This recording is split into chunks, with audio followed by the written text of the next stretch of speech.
Have you ever felt like there's some secret playbook for life that everyone else has but you? Well, you're not wrong. For years, people have whispered about one book that claims to have all the answers: Robert Greene's The 48 Laws of Power. Today, we are diving deep into this legendary and, kind of controversial masterpiece to uncover the hidden rules of the game. Oh, and before we start, if you love this kind of content, don't forget to hit that subscribe button for the iPolymath channel. And that quote right there, that's the whole ball game. See, this isn't about being the strongest or the loudest person in the room. Greene says that for thousands of years, power has been this complex, subtle social dance. And if you don't know the steps, you're going to get left behind. The entire book is built on this one core idea: the arts of indirection. It's not about running straight at your goal. No, it's more like a game of pool. You have to plan your shots, use angles, and sometimes hit one ball to move another. It's all about getting what you want without anyone seeing your hand. All right, so let's get into the first pillar of power, and honestly, it might be the most important one. It is all about mastering your image. Because in the world of power, if you're not seen, you basically don't exist. This right here is the brutal truth from Law 6. Everything, and I mean everything, is judged by its appearance. What people see is what they believe. So your reputation, the way you carry yourself, the mystery you create, that's your real currency. So how do you actually build this powerful image? Well, Greene gives you a whole toolkit. First, you've got to say less than necessary. It makes you seem more powerful and mysterious. Second, remember that so much depends on your reputation. You have to guard it with your life. Third, you have to court attention at all costs. Good or bad, being noticed is everything. And finally, and this is huge, you can recreate yourself. You get to define the person you want the world to see. You know who was a master of this? King Louis XIV of France. His answers were always super short, super cryptic. It drove his court crazy trying to figure out what he meant. And that gave him incredible power, because people will always fill your silence with their own fears and assumptions. His silence was his greatest weapon. But hey, a great image is totally useless if you don't do anything with it. So that brings us to our second big idea: the art of timing. It's about knowing exactly when to strike with overwhelming force and when to just vanish.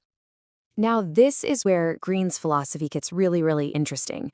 You see this tension, right? Law 28 says you have to act with boldness. Hesitation looks weak.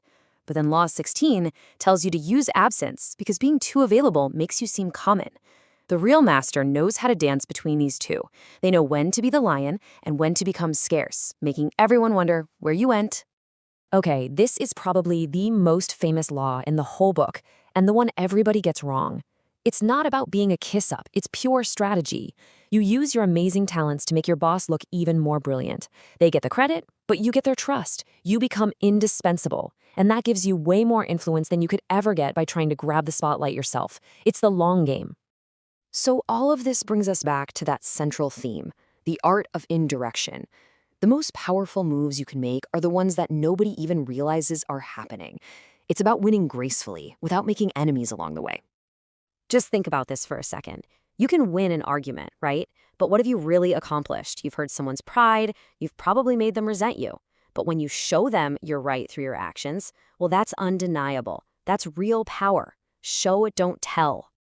This whole idea is perfected in what Greene calls the perfect courtier.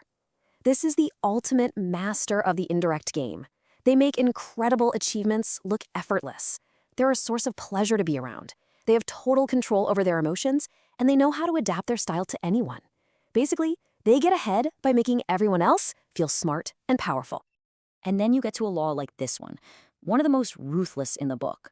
The logic is just cold, but it's hard to argue with.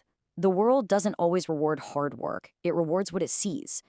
Think about Thomas Edison. He became this icon of American genius, but a lot of his breakthroughs were built on the work of others, like Nikola Tesla.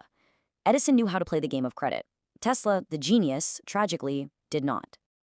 So after all these laws of cunning and strategy, it leads us to the book's most compelling and maybe most surprising point. What is the actual goal of mastering all of these dark arts? And here's the twist, hidden in plain sight, right there in the preface of the book. The ultimate claim is that learning these laws isn't just about crushing your enemies. It's about becoming more effective, more graceful, and, believe it or not, a better person to be around.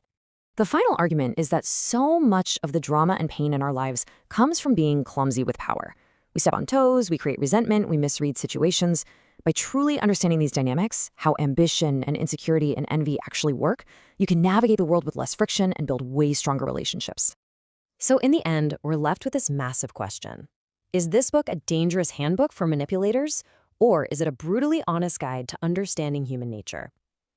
The thing is, the book doesn't give you the answer. It just lays out the rules of the game, cold and hard, and then it leaves you to decide how you're going to play.